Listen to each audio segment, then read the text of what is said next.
You have us, I know that. All right, good afternoon, everyone. Welcome, and thank you for joining me today on this part 2 of this lecture series titled Blood, Salt, and Tears. So last time we talked about the Magoffin Salt War of 1854. Today we'll be talking about the second war that happened in 1877. So before we get started on all of that, I want to go into some periods that led up to important events that led up to the Second Salt War. One of the biggest one being in the Texas Revolution.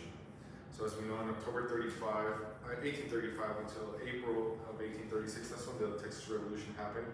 We know it was the Texan force against the Mexican government, right? Through the Treaty of Velasco, when it was signed, it basically gave away parts of Mexico, right? So Santa Anna was forced to basically sign away the rights to a lot of land in order to be able to escape in his life. So that established the Republic of Texas, and as you can see there on the map, it's quite a big chunk of land, right? So originally, the Texas settlement was going to be over there, the yellow part of the east. After the Treaty of Velasco, you can see is that entire green territory up to the west. So as a result, Mexico is going to lose parts of mainly Texas, parts of present-day New Mexico, Oklahoma, Kansas, Colorado, and all the way up north to Wyoming. Leading up to it, on December 27, 1945, President Polk is going to sign the annexation bill and officially admitting Texas to as the 28th state of the Union. Now that leads up to right next to the Mexican-American War, right? So that runs from 1846 to 1845, and this is important because it's basically a culmination of those events and basically a result of the United States exerting its power over its neighboring country. So with that one as well, the Treaty of Guadalupe that was signed on February 2nd, 1848. That's basically going to establish what we commonly know now as the border right here in Texas and throughout the west of the United States. So as a result, the United States gained undisputed control of Texas, and they established the U.S.-Mexican border along the Rio Grande. And Mexico, as a result, ceded the United States, present-day California, Nevada, Utah, and then most of New Mexico, as well as Arizona and parts of Colorado as well. As we talked about it last time, right? The Magoffin Salt War that was in 1854. That was going to be sort of like the first trial to see, testing the waters per se, as far as laws regarding ownership and mineral rights.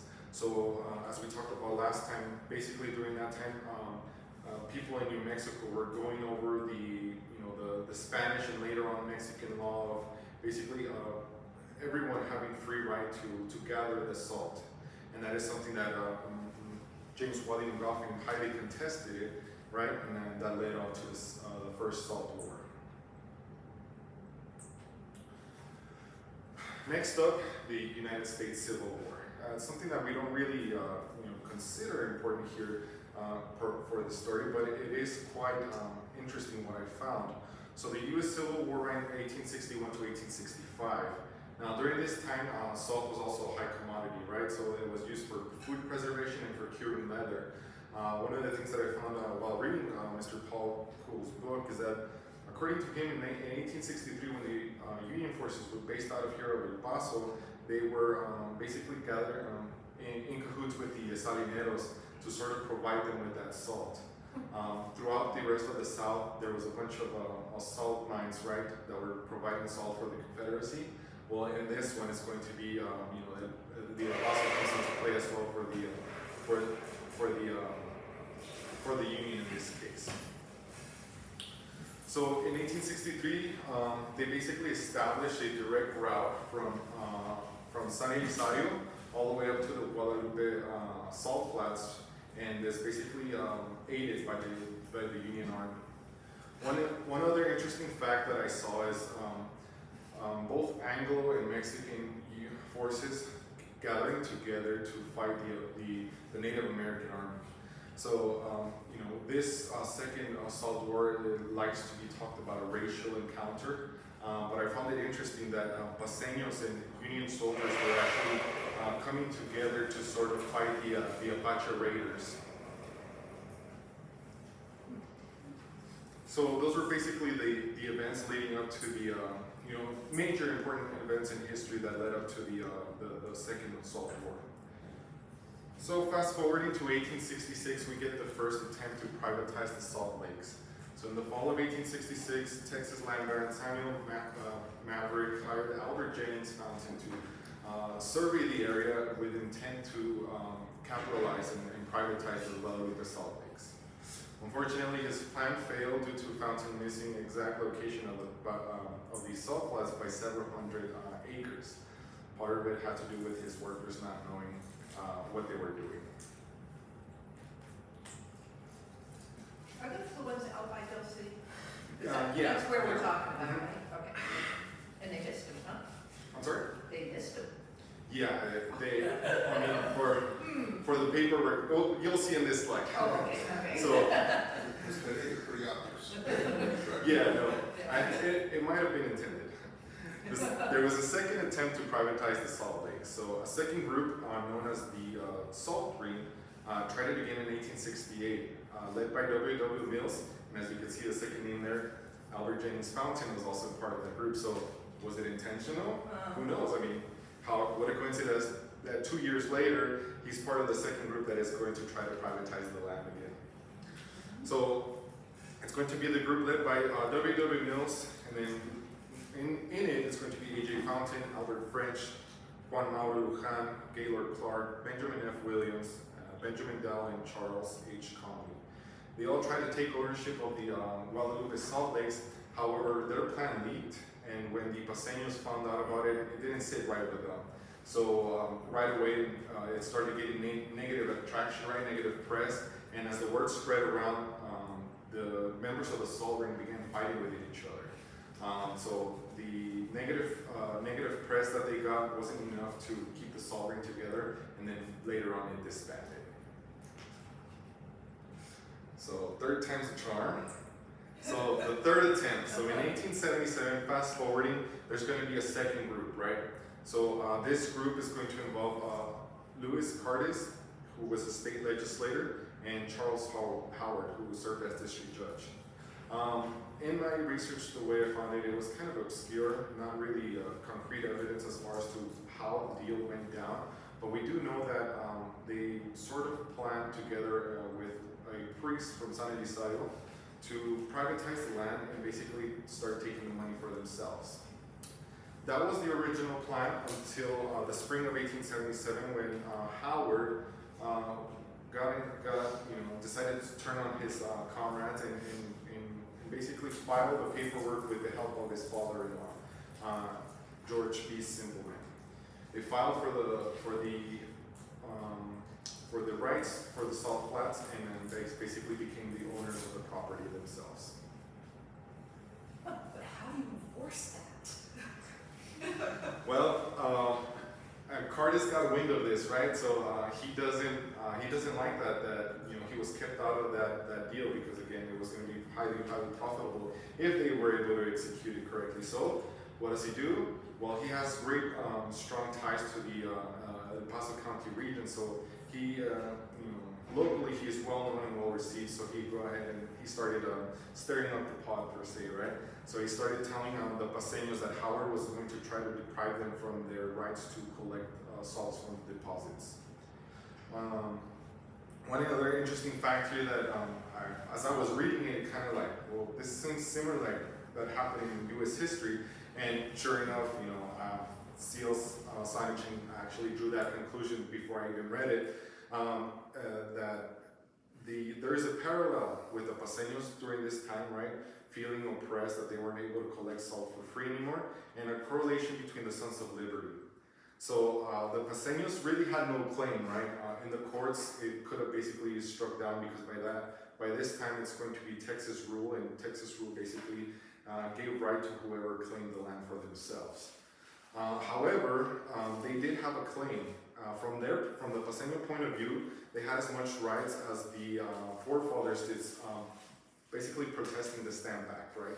So you remember, colonial times, the British were basically taxing the colonists for as known as the Stamp Act, and hence why we're a country nowadays, because they revolted that they protested, right? They protested that idea. So it's kind of a neat correlation that I found. I mean, obviously it didn't come to fruition as they would have hoped, but it's a neat ideology that sort of the roles kind of flipped. So that's when Howard starts enforcing it, right? So he starts basically trying to figure out a way to start taxing the people for the salt that they're going to be collecting. So keep in mind, before all of this, Paseños from both sides of Mexican Americans on both sides of the border were basically collecting the salt for free. It had been like that since established by Spanish rule, later on transferred by Mexican rule, and now they're sort of like in limbo, right? So it's basically a contested area that is going to be difficult to see, even laws are placed into rule. It's really hard to enforce them because you've been living with these traditions for so long that it's going to be really hard to enforce unless you have a strong military force here. And when we're talking about collecting salt at these salt flats near the Guadalupe Peak, is it similar to the collection of salt at the salt flats in New Mexico that we learned about last time, like with wagons and a lot of guys? It's not somebody out there with a cup. It's No. like a production. Yeah, Okay. a huge production of ox carts, and and basically the same thing, collecting it for basically survival. So not only for personal use, but also one of the common threads that I saw is that if politics were going wrong and if the crops didn't yield, they could always fall back on the salt flats to try to trade, sort of barter deep down south in Mexico, especially as I covered in the last lecture, that the salt was used in silver mining.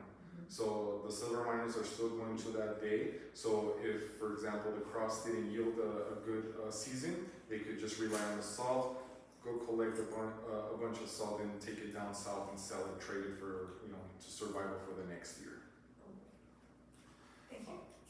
On September 29 of 1877, there were two individuals that decided, you know what, let's test the waters. Let's see if this guy is for real or if he's just joking around. So both of them is going to be Jose Maria Juarez and Macedonia Gándara. They threatened to continue to collect the salt because that's basically what they had done for years on end, right? Howard, this time, he said, I've had enough. It's time for me to flex my muscle.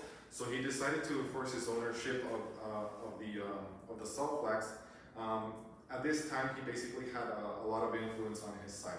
So he used his influence over County Judge Gregorio Garcia and Sheriff Kerber to apprehend them both. So he served them warrants and basically took both Mexicans into custody. Obviously, this stirred up a lot of problems in the San Elizario region. The San Elizario residents did not like that some of their friends had gotten apprehended for something that they had been doing for quite often. So on October 1st, 1877, Howard was captured by the people of San Elizario, and they basically wanted to render justice right then and there. One thing that is important to notice that Fort Bliss was closed down in January of 1877. When I was reading Paul Kuhl's book, it noted that in 1876, things were kind of peaceful around the El Paso region, and due to budget cuts, I'm going to say that that's probably the more likely reason. That's why Fort Bliss decided to initially close down. So even though Howard would probably try to scream for help, no one was there going to be to answer, because the nearest place that he can get help with is going to be 200 miles away at Fort Davis.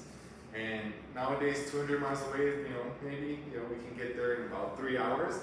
Imagine back then where they had to come on horseback. It was going to take a long time. And also, how do you get out a word out to them? Same thing. The telegraph line wasn't installed there just yet, or if it did, it might have encountered some problems. So you would have had to send that help on horseback. So I did get this excerpt from the Daily Fort Worth Standard, and it basically reads a report of what that telegraph finally received, and it says, Several dispatches have been sent yesterday and today to El Paso inquiring as to the fate of Judge Charles Howard, who was taken from the sheriff of El Paso County by a mob of Mexicans. The Mexicans were for both sides of the river. His friends, believing that Luis Cardis, member of the legislature from this district, and lawyer named Hain, instigated the mob, and that their objects were to assassinate Howard, have telegraphed these two persons that they would have been responsible for Howard's safety. Howard chastised Cardis during the last session of the legislature on the island. These two guys have history of hating each other. For about 3 times, Howard basically beats up Cardis, and people were wondering, why not kill him? I guess they love to fight each other, and Howard did end up beating him a couple of times. Well, once in custody, it didn't look quite well for Howard. Basically, we have an angry mob that wants to render justice to him, right? So he faced the potential of being killed. At this time, it was sort of something getting out of hand. So Cardis initially had just, sparked these rumors so that basically he could stop Howard and his father-in-law of, trying to privatize the area. It blew out of proportion, and a lot of the leaders of the San Elizario leaders realized that, trouble was coming, something was going to happen, and they tried to calm things down because, like in the Telegraph said, Luis Cardis was going to be held accountable if something were to happen to Howard. So Cardis tried to urge the people of San Elizario to calm down and not do anything rash until proper methods could be handled out. They did, however, come out with a plan in play to sort of keep Howard out of it. So their plan basically would have to, Howard would have to promise to voluntarily forget everything that had passed. They would have to let the courts decide who is going to be the rightful owner of the salt lakes. He would have to leave the county within 24 hours and never return. And also, he would have to confess that his prosecutions of the 2 Mexicans that he had apprehended was unjust, improper, and without a cause. I bet he agreed immediately. Well, Howard was very stubborn, and there was a bunch of back and forth. But eventually, on October 3rd, 1877, he was forced to sign the paperwork so that he could basically walk away. Another correlation that I saw that the papers flipped. So remember, in 1836, the Treaty of Velasquez Santa Anna being forced to sign away in order he could get away with his life, right? What does he give up? Basically, a huge portion of the Mexican land. Well, in this case, it's not similar 100%, but Howard is forced to sign in order for him to be escape with his life. And we'll see what happens next. Well, Howard basically has to go away, right? That was part of the condition. So he takes refuge in Mesilla, New Mexico, where he basically is festering. He's blaming Cardis, his mortal enemy. He says he is the one responsible for everything that is bad that has happened in this deal. He is the one responsible, and he's going to take out his revenge on him. And on October 7th, 1877, he basically returns to El Paso and shoots Cardis to death with a shotgun. I was also able to find a newspaper clipping from the Denison Daily News that basically explains how Howard killed Cardis. The Mesilla, New Mexico Independent tells how Luis Cardis came to his death. Howard, after troops had come from New Mexico, was sitting in the store of S. Schutz in Embro in El Paso, Texas. When he observed Cardis with his pistol on his person, passed behind him in the high desk some 10 or 12 yards distant from him. Howard could see Cardis from his waist down, and his right hand held a pistol, which was exposed below the desk. Howard rose to his feet and cocked his gun. When Mr. Schutz cried, "Don't do it in the store," Howard replied, "Let him come out and I will not shoot." Howard, who was watching the desk behind which Cardis had taken over, observed the latter raise his pistol from below the desk, whereupon he dropped on his knee and fired underneath his desk. Cardis staggered and exposed his left shoulder and portion of his breast. When Howard again fired, the taking effect in the upper portion of Carter's person. He fell and died within 15 minutes. Now, this kind of stories goes back into the old West theories of just gunslinging, people just killing for the purpose of it, right? Something that if we were to experience nowadays, it would be all over social media or in the news, right? A gunfight of that magnitude.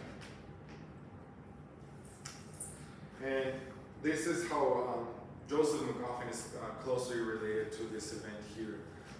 After the assassination of Curtis, Howard goes into hiding because obviously it's going to create a lot of problems. Curtis was well loved by the people of San Elizario, and the people of San Elizario were basically going to come back and get him back because, again, remember, part of the condition was that he was supposed to go away and forget everything that had happened. Well, that wasn't the case. So on November 15th, Lieutenant Tace, along with several Texas Rangers, rode up to County Judge Joseph Magoffin's residence to discuss Howard's future. Joseph was used as a translator. During this time period, a lot of the officials here in the El Paso County region only knew Spanish. Joseph, being bilingual, served as an interpreter between both entities.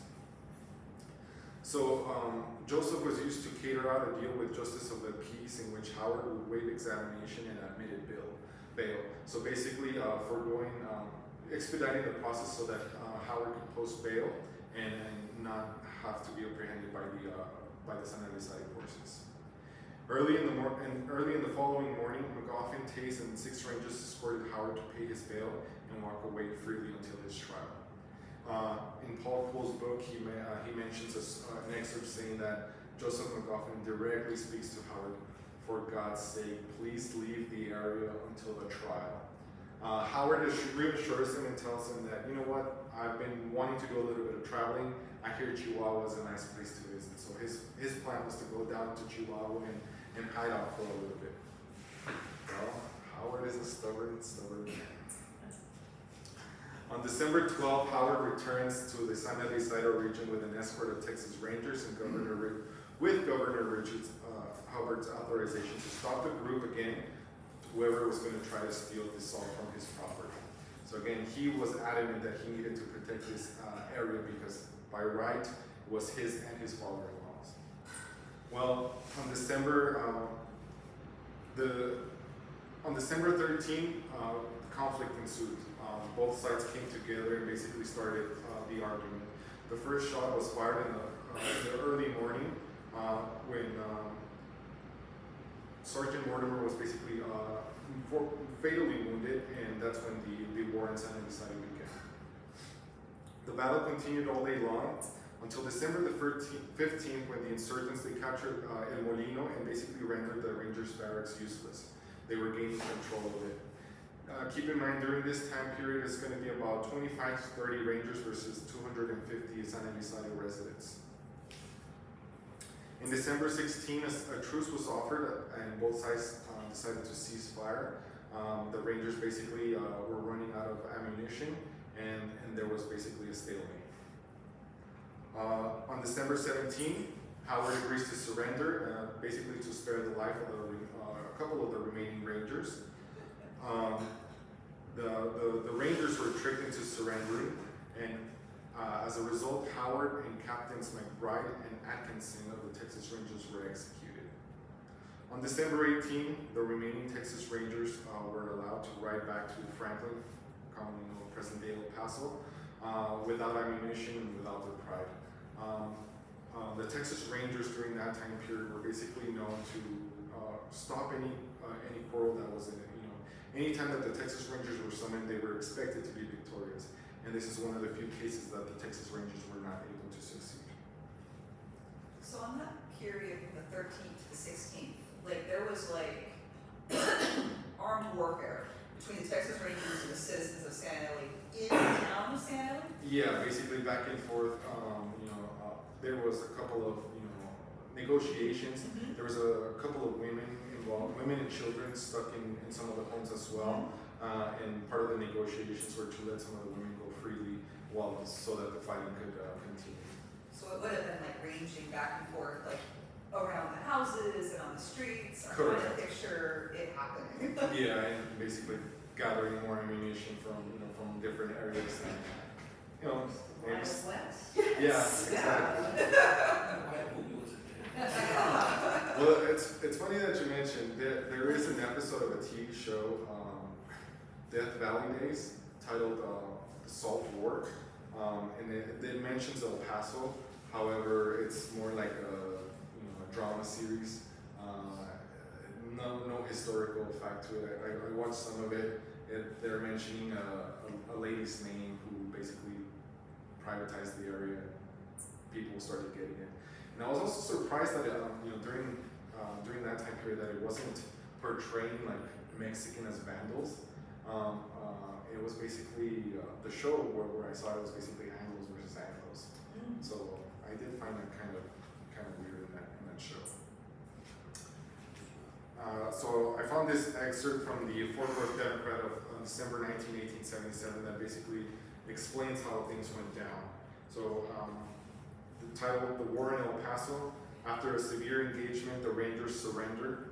Judge Howard and Captains Atkinson and McBride are shot. United States troops en route. Finally. The following is the substance of a dispatch received at the Democrat office last evening, stating that the battle took place on the afternoon of the 17th in El Paso County, between the Mexican greasers and the Texas State Rangers, in which the latter were totally repulsed after a severe and bloody encounter and surrendered to the victorious Mexicans. After the surrender, Judge Howard, Captain McBride, and Captain Atkinson were taken out and shot. The defeat of the state troops is attributed to the fact that they ran out of ammunition. The surrender took place about 3 o'clock in the afternoon. Now, this is sort of the rhetoric that is being spread out throughout that day, right? So there's a couple of telegraphs that I read about, especially with the sheriff Gerber, basically saying that these greasers are going to take over this entire land and basically name calling the Mexican nationals and people San Elizario. So it's interesting to see that it's common throughout Central Texas as well. Well, the result of the Salt War is nothing spectacular. 12 men were killed in a standoff and about 20 of them were wounded. Tensions between the two groups eased over time, especially with reinforcements of cavalry. Again, the nearest post was 200 miles away, so by the time they got here, things had calmed down, people were dispersed. A lot of the Mexican nationals had fled back across the Rio Grande. An official investigation was launched by Congress of the United States, but they had difficulty locating a lot of the witnesses. A lot of them didn't talk, others fled the country, so it was really difficult to serve justice in this case. In the end, no one was punished, no one was tried, no one was even arrested for this event. One positive event of this event was also the reestablishment of Fort Bliss. So due to the violence that was gathering here, officials decided to reestablish the Fort Bliss post here in the Paso region to sort of calm the area down. Ironically, after the arrival of the railroad in El Paso in 1881, it made basically the salt flats obsolete. After that time, salt was basically transported easily. It became much more mass-produced and basically rendered this view obsolete. I mean, it basically was fought for nothing. This is a panoramic picture of the Guadalupe Mountains. So every time, hopefully we get it soon, the monsoon season brings a lot of rain, and basically this entire area, with good heavy rains, this entire area would flood, creating a beautiful sea of water, as you can see here. The last time that this phenomenon happened was around 2022, of September 2022. I remember visiting the area, and it's quite peaceful to look out there. If you do go out there, I just will warn you, please don't be like the people that I saw and take your shoes off and walk the area. Because you don't know what's out there. It could be nails, it could be glass. A lot of the people decided to go into the water and enjoy it, but just be careful. And with that, we conclude this talk.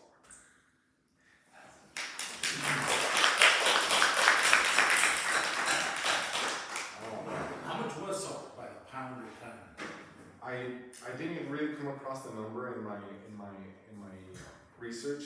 I did know that whatever Howard was trying to get out of, he was offering it in terms of people come and work the land for me. So in terms, it's basically saying, you can come and access the land. I'll go ahead and you can get the salt, but you'll still have to, I'll pay you for what you gather and I'll stay with the salt. So in terms of how much, I didn't come across that number in my research. I really get the anger though, like, this is how I feed my family if my crops fail, you're taking it away, let's have a fight. Yeah. It seems pretty understandable from that perspective. Yeah, and I still share that sentiment as well, because you're trying to change something that has been going on for centuries on end within a matter of 20 years. However, I would probably sympathize more with the first Salt War, because that happened within 10 years, right? That was kind of still fresh, and that one was actually overturned. The governing body of New Mexico actually decided to overturn and basically tell James Magoffin, you have no right here to go away. However, in Texas, it was a different scenario. By that time, we're 20 years removed from or should I say 40 years removed from the takeover of United States of Texas. So by that time, people should have already, tried to get with the times per se. Mm-hmm. But again, this whole area was disputed, especially with the river. One day maybe you might be in the United States, one day you might be in Mexico. So it was ever flowing here in the river. So again, traditions really are going to die until the end. So, had I been involved around it, I probably would have sympathized with my fellow Mexicans as well, because again, if your crops are not going to yield, you lose your job, it's something that you could fall back on and provide for your family. So again, it's basically the story of capitalism at its best, right? So people are trying to get privatized an area so that you can profit from it economically. That's where the Spanish land grants, treaties, and rights of people were passed to the Mexicans when they defeated the Spanish, and then they were acknowledged by the United States government, And in some cases, for example, in New Mexico, it was acknowledged because it was the local government body that decided to overturn it. However, here in Texas, it didn't go that way. In Texas, they basically, the Texas Constitution overturned that those land grants that gave free access to people, and basically allowed people to privatize the area. So within each state is going to be different. In Texas, they and decided. federal law wasn't that strong back then. It was left up to the states. And the eastern part of Texas has always been so much more Texas. Like even on that first map you showed us, it's claimed territory, but that's not administered, that's not the laws being enacted. Yeah. The people here kind of got to do what they wanted and then had it imposed on them. Yeah. Exactly. And being so far away from your central government, it's going to be difficult to enforce those rules and laws. So for everyone to just wanting to change overnight, it's going to be very, very difficult. Do you know what happened to Mr. Howard afterwards? Did he continue to stay in town? Did he get... So yeah, I mentioned. Oh, well, he got killed. Sorry, Yeah, I missed that moment. Good. Sorry, okay.